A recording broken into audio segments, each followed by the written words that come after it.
Black holes space time की एक ऐसी जगह जहां से लाइट भी रिफ्लेक्ट होकर वापस नहीं आ सकती।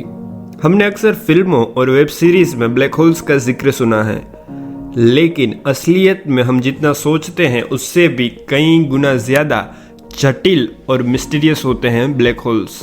ब्लैक होल्स के अंदर एग्जैक्टली क्या है ये तो आज भी एक मिस्ट्री है। अनंत तक फैले और आगे भी फैलते जा रहे इस ब्रह्मांड के बारे में भले ही हमने बहुत कुछ जान लिया हो, लेकिन आज भी ऐसे कई रहस्य है जो हमारी समझ से परे है। उनमें से ही एक है ब्लैक होल्स। सबसे पहला ब्लैक होल 1971 में कुछ रिसर्चर्स ने इंडिपेंडेंटली खोज निकाला था। उससे पहले ब्लैक होल्स सिर्फ थियोरिटिकली ही पॉसिबल होते थे। तो आइए आज की इस वीडियो में इन ब्लैक होल्स के बारे में डिटेल में जानते हैं।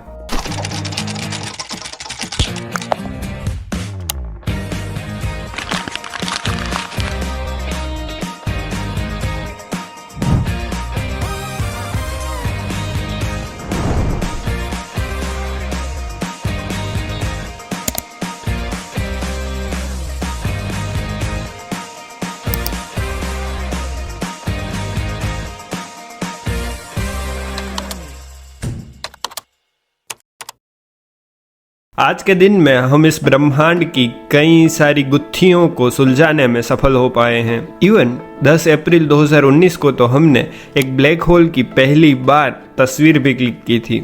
लेकिन आज से 100 सालों पहले तक हमें ब्लैक होल्स के एग्जिस्टेंस के बारे में भी पता नहीं था। आइंस्टाइन की थियरी ऑफ रिलेटिविटी इस पूरे ब्लैक होल्स के कॉन्सेप्ट को समझने में एक अहम रोल निभाती है।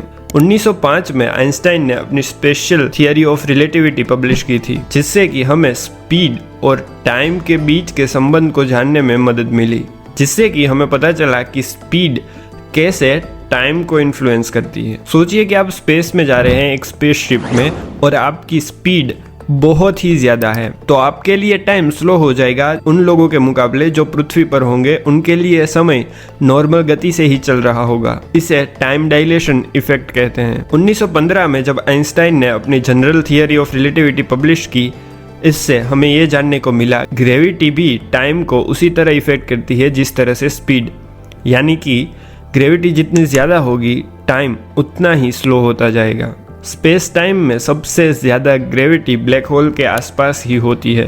आइंस्टाइन के हिसाब से अगर किसी भी चीज़ की ग्रेविटी इतनी ज़्यादा हाई है तो वो कम्प्लीटली ब्लैक होगी, क्योंकि उसके आसपास से लाइट भी रिफ्लेक्ट होकर वापस नहीं आ पाएगी। लेकिन आइंस्टाइन को ऐसा लगता था कि ये सब सिर्फ कल्पना है, ब्लैक होल जैसी कोई चीज़ असलियत में नहीं हो सकती। ये कंसेप्ट सिर्फ थियोरिटिकली ही पॉसिबल है। 1958 में डेविड फ्रैंकलस्टीन ने ब्लैक होल का कुछ इस तरह का इंटरप्रिटेशन दिया था। उन्होंने ब्लैक होल को as an region of space from which nothing can escape इस तरह बताया था। ब्लैक होल्स लंबे समय तक मैथमेटिशियंस के लिए एक क्यूरियोसिटी का विषय बन के रह गए थे। बाद में जाकर 1971 में कुछ इंडिपेंडेंट रिसर्चर्स ने एक ब्लैक होल की खोज की, जिसे साइग्नस X1 नाम दिया गया था। उसके बाद तो हमने कई सारे अलग अलग तरह के ब्लैक होल्स की खोज की है। हॉलीवुड मूवी इंटरस्टेलर में ब्लैक होल के कॉन्सेप्ट को बहुत ही अच्छे से समझाया गया है, जिसमें मेन कैरेक्टर कूपर जब एक ब्लैक होल के अंदर चला जाता है तो वो एक 5D डायमेंशन में पहुंच जाता है। हालांकि ये कॉन्सेप्ट बिल्कुल ही कल्पना आधारित था, क्योंकि आज के दिन तक भी हमें ये नहीं पता है कि एग्जैक्टली आखिर ब्लैक होल्स के अंदर होता क्या है। आइए अब समझते हैं कि ब्लैक होल्स आखिर बनते कैसे हैं। जब भी किसी तारे की आयु समाप्त हो जाती है तब उसमें से ब्लैक होल बनता है। इन स्टार्स के अंदर एक फ्यूजन रिएक्शन चल रही होती है। एक तारे को दो फोर्सेस अपने आकार में बनाए रखती है, एक तारे की ग्रेविटेशनल फोर्स और दूसरी फ्यूजन रिएक्शन फोर्स। ये दोनों एक दूसरे के ऑपोजिट काम करती है, जिससे कि तारा अपने शेप में बना रहता है। लेकिन किसी भी तारे की आयु समाप्त होते ही उसकी सिर्फ ग्रेविटेशनल फोर्स ही बचती है, जो अपने ऊपर ही कोलैप्स हो जाती है और वहाँ पर निर्माण होता है एक ब्लैक होल का। लेकिन सारे तारे ब्लैक होल्स में नहीं बदल सकते, सिर्फ मैसिव स्टार्स ही ब्लैक होल्स में बदलते हैं। जब कोई मैसिव स्टार ब्लैक होल में बदलता है तब ब्रह्मांड में एक बहुत बड़ा विस्फोट होता है, जिसे सुपरनोवा भी कहा जाता है। एक भारतीय साइंटिस्ट सुब्रमण्यम चंद्रशेखर ने एक लिमिट सेट की है, किसी भी तारे का मास अगर उस लिमिट से ज्यादा होगा तो ही वो ब्लैक होल में बदल पाएगा। इस लिमिट को चंद्रशेखर लिमिट कहा जाता है। कोई भी तारा ब्लैक होल में परिवर्तित हो जाने के बाद अपने आसपास की हर ऐसी चीज जिसके पास मास है उसे अपने अंदर खींच लेता है, और ये ब्लैक होल अपने अंदर जितना मास समाता जाता है उतना ही बड़ा होता जाता है, और ब्लैक होल बनने में सिर्फ एक चुटकी बजाने जितना ही वक्त लग सकता है। और ब्लैक होल के आसपास से लाइट भी रिफ्लेक्ट होकर वापस नहीं आती, इसीलिए ये कम्प्लीटली ब्लैक होते हैं, इसे देखा नहीं जा सकता। ब्लैक होल की पहचान होती है उसके आसपास की इस ऑरेंज रिंग से। ब्लैक होल की ग्रेविटी ज़्यादा होने की वजह से स्पेस में जो गैसियस मैटर होता है वो उसके पास आकर यहाँ पर इस सर्कल में घूमने लगता है। ये ऑरेंज रिंग असल में स्पेस में घूम रहा गैसियस मैटर ही है। इस ऑरेंज रिंग को एक्रेशन डिस्क कहा जाता है। उसके आगे ब्लैक होल में एक फोटोन स्फीयर होता है जिसकी ग्रेविटी एक्रेशन डिस्क से ज्यादा होती है और लाइट भी यहाँ पर आकर घूमने लगती है। उसके बाद ब्लैक होल का सबसे खतरनाक हिस्सा आता है जिसे इवेंट होराइजन कहा जाता है। यहाँ से कुछ भी वापस लौट कर नहीं आता, इसकी ग्रेविटी इतनी ज़्यादा हाई होती है।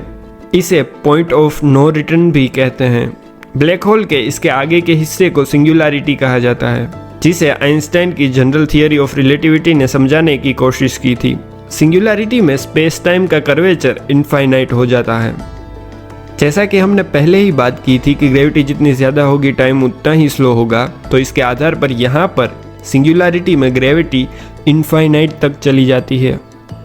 इसकी वजह से टाइम भी इनफाइनाइटली स्लो हो जाता है। इसकी वजह से एग्जैक्टली क्या होगा इसका जवाब तो हमारे पास नहीं है।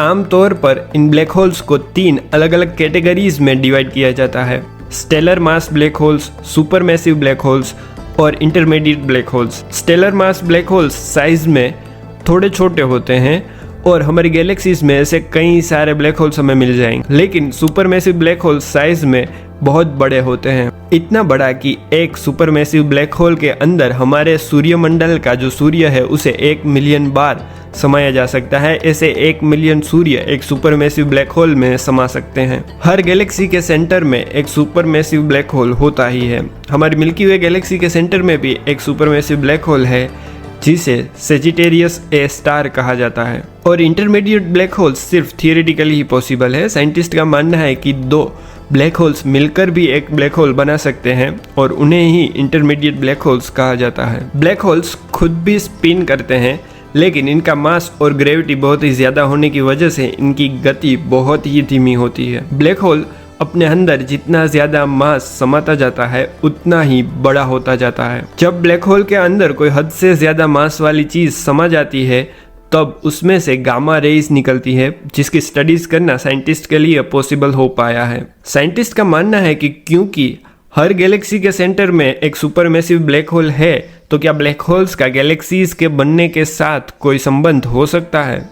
जब एक तारे में से ब्लैक होल बनता है तब जो विस्फोट होता है उसके साथ साथ वहाँ पर कार्बन, ऑक्सीजन और नाइट्रोजन जैसी गैसेस के साथ साथ कई सारे ऐसे तत्व भी निकलते हैं जो ब्रह्मांड में जीवन के लिए जरूरी है। तो हो सकता है कि ब्लैक होल्स का गैलेक्सीज के बनने के साथ कोई संबंध रहा हो, या ब्लैक होल्स से ही गैलेक्सी का निर्माण हुआ हो।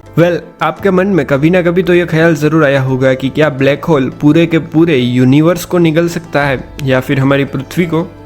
जवाब है नहीं, क्योंकि ब्लैक होल के निगलने के लिए ये यूनिवर्स बहुत ही बड़ा है। और जहाँ तक बात रही पृथ्वी की, तो पृथ्वी को भी कोई खतरा नहीं है, क्योंकि पृथ्वी के भी जो सबसे नज़दीक ब्लैक होल है वो है यूनिकॉर्न, जो पृथ्वी से 1500 लाइट ईयर्स की दूरी पर है। और 1 लाइट ईयर की दूरी मतलब 9 ट्रिलियन किलोमीटर की दूरी। तो इससे आप समझ सकते हैं कि ब्लैक होल हमारे कितने नज़दीक हैं। लेकिन क्या ये ब्लैक होल कभी खत्म हो सकते हैं, अपने आप मर सकते हैं? Black holes continuously event horizon point से रेडिएशन लीक करते रहते हैं। इस रेडिएशन को हॉकिंग रेडिएशन कहा जाता है, क्योंकि 1974 में साइंटिस्ट स्टीफन हॉकिंग्स ने इसकी खोज की थी।